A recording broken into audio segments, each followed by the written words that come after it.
Vamos a tener el gusto ahora de charlar unos minutos en relación a todo esto, en relación a la búsqueda de memoria, verdad y justicia de hoy, con Carlos Muñoz, que es sobreviviente de la ex ESMA y que trabaja en el lugar, trabaja en el espacio, justamente para seguir acompañando la reconstrucción de esa memoria histórica de nuestro país y el pedido de justicia. Carlos, te saluda Pablo en la patria de las moscas. ¿Cómo te va? Gracias por atendernos. Hola, buenos días compañeros, ¿cómo le va? ¿Cómo están? Muy bien, un placer encontrarte. Estábamos justo también en la transmisión de uno de los segmentos de los juicios que todos los días tenemos por aquí en el aire y queríamos acercar tu palabra para quienes nos escuchan, ¿no? Desde tu historia también, Carlos, que es historia y es presente, ¿no? Bueno, muchas gracias. Mi historia forma parte de lo que fue la historia de una generación. Yo soy parte de la generación de los 70. Yo nací y toda mi adolescencia fue signada por la proscripción de las mayorías populares, y eso fue también uno de los motivos más importantes para comenzar a militar allá por los 70. Uh-huh. Mi historia en particular es esa, es la historia de cualquier compañero o compañera de aquellos tiempos, que hoy se emparenta con los pibes que siguen militando o que empiezan a militar y que en realidad lo hacen por los mismos objetivos que lo hacíamos nosotros, que son la felicidad del pueblo, ¿no? De eso se trata, y de eso se trata la vida. No hay alegría individual, la alegría siempre es colectiva, me parece, y esa es la mejor. Pero bueno, como consecuencia de mi militancia y la de mis amigos y mis compañeros, sufrimos las consecuencias lógicas después de lo que era de la locura del golpe militar de marzo del 76. Yo seguí militando, igual que muchos compañeros y compañeras. En junio del 76 me secuestran por primera vez por la calle, caminando con un compañero de militancia. Nos llevan a la Superintendencia de Seguridad Federal.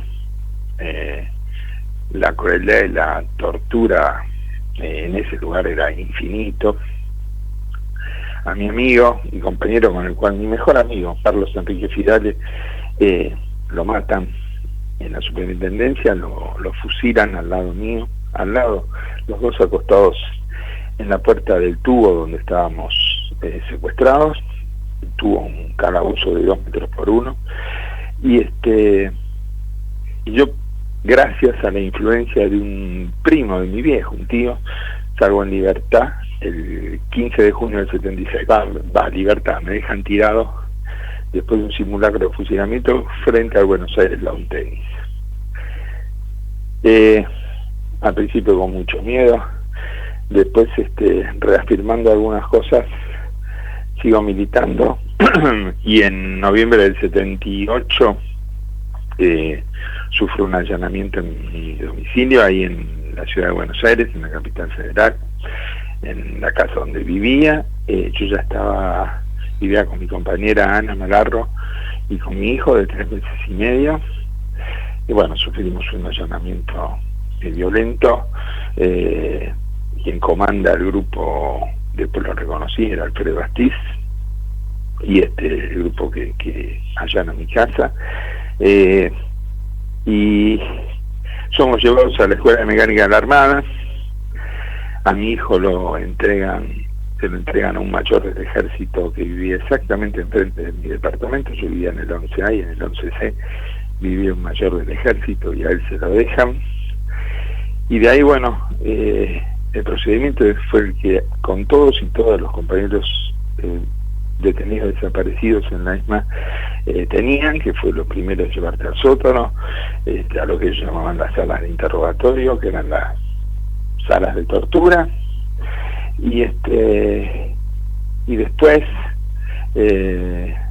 más allá de algunas vueltas al sótano para interrogarte, estuve 4 meses en capucha junto a cerca de 65, 70 compañeros, esposado, engrillado, con la capucha en la cabeza, una situación terrible, tremenda, en un lugar espantoso, junto con mi compañera también, a mis espaldas mi compañera, y ellos sabían que yo era obrero gráfico, esa era mi profesión, cuando llegué, mi oficio, yo era fotocromista, y esa profesión no le voy a decir que me salvó la vida. Ellos en algún momento, no sé por qué, porque yo no decidía, ni ninguno de los secuestrados decidíamos y secuestrados absolutamente nada, decidieron que yo les podía ser útil falsificando documentos.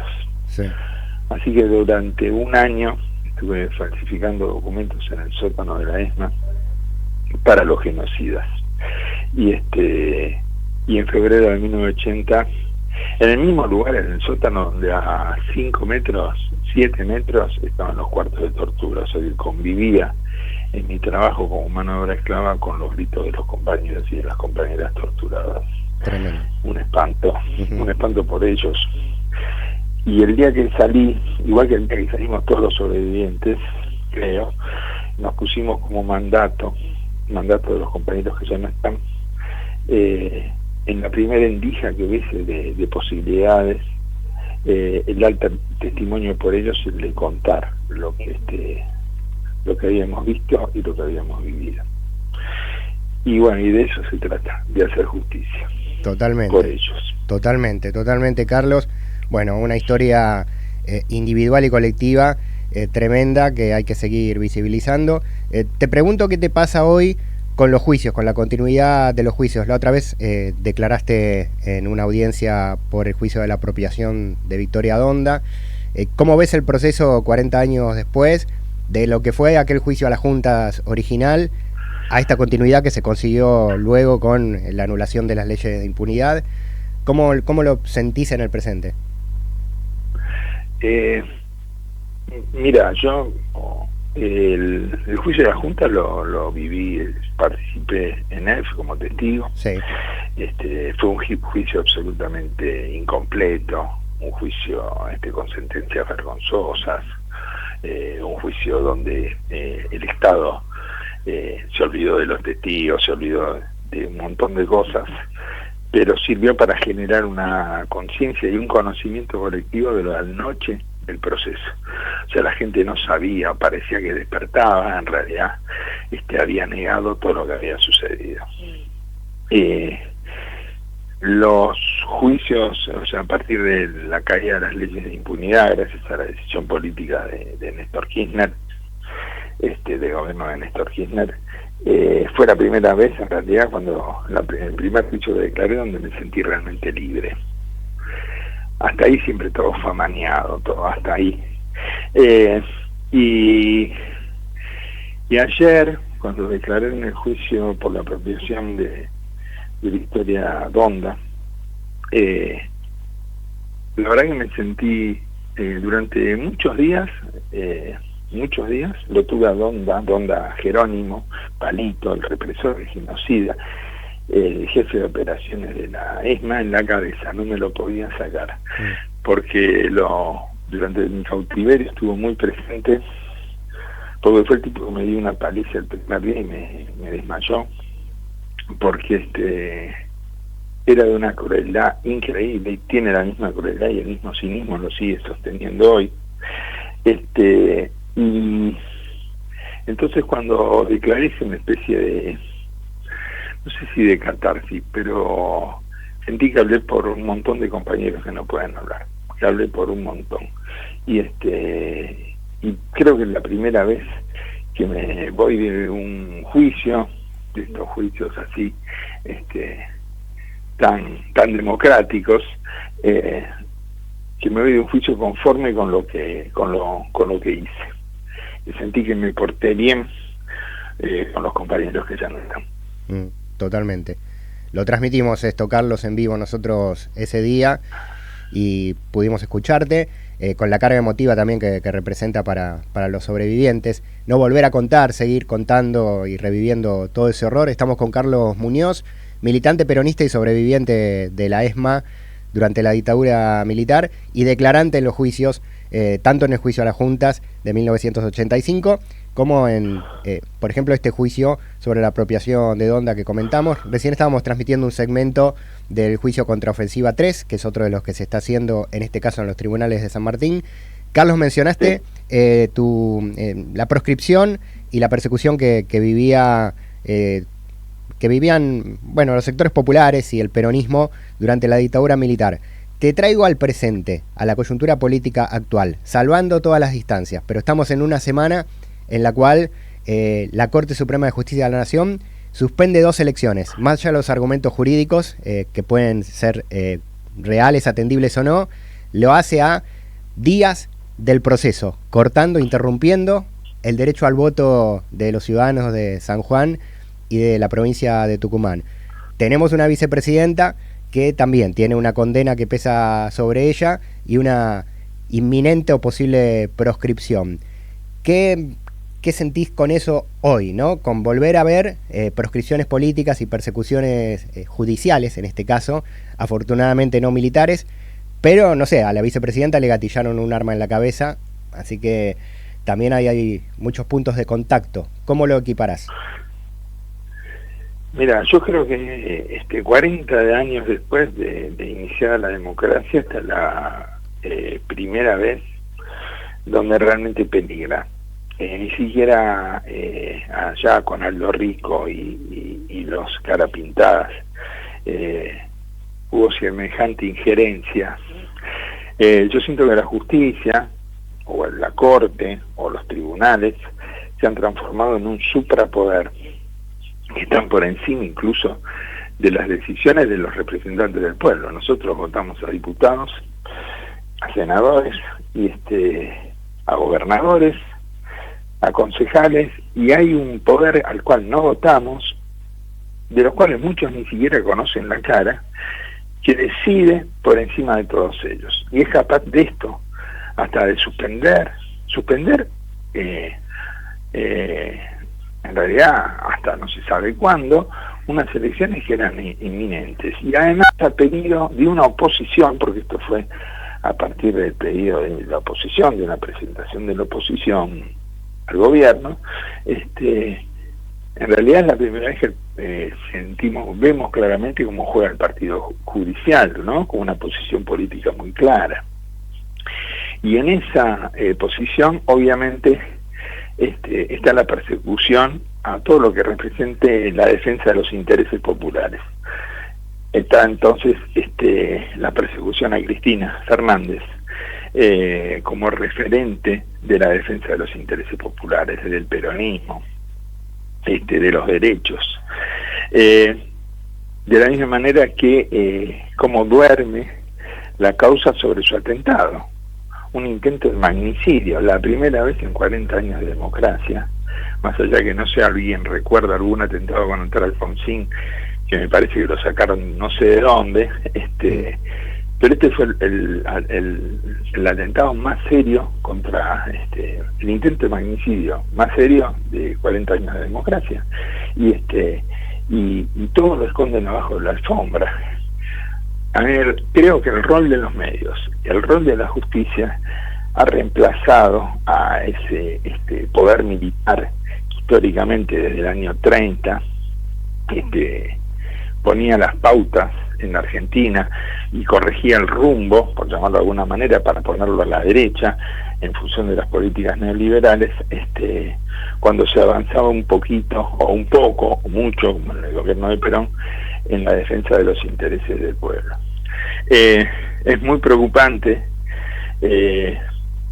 Creo que hay también una gran desmovilización y parte también de una desmoralización, y creo que si no damos vuelta a esta historia corremos el riesgo de tener un proceso sumamente complejo y complicado a partir del año que viene, ¿no? De diciembre, con las nuevas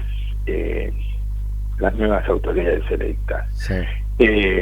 El plan que quieren implementar Milei, que quiere implementar el PRO, que quiere implementar Macri, Burri, Larreta, necesariamente necesita represión. para ajustar necesitas represión. Y eso es sumamente grave, y eso es sumamente peligroso. Así que creo que si no nos ponemos de pie y nos unimos y militamos fuertemente denunciando este tipo de cosas, las alternativas populares, es posible que la Argentina entre en un cono de oscuridad absoluta a partir de diciembre de este año. Lo dice Carlos Muñoz, sobreviviente de la ex-ESMA, del Centro Clandestino de Detención y Torturas. Carlos, un placer poder escucharte, un placer poder compartir tu palabra con nuestra audiencia en los barrios del oeste. Te volveremos a molestar, queremos que estén ustedes siempre en los micrófonos y que puedan decir y que puedan expresarse directamente en contacto con la sociedad y con las ideas también y con la lucha.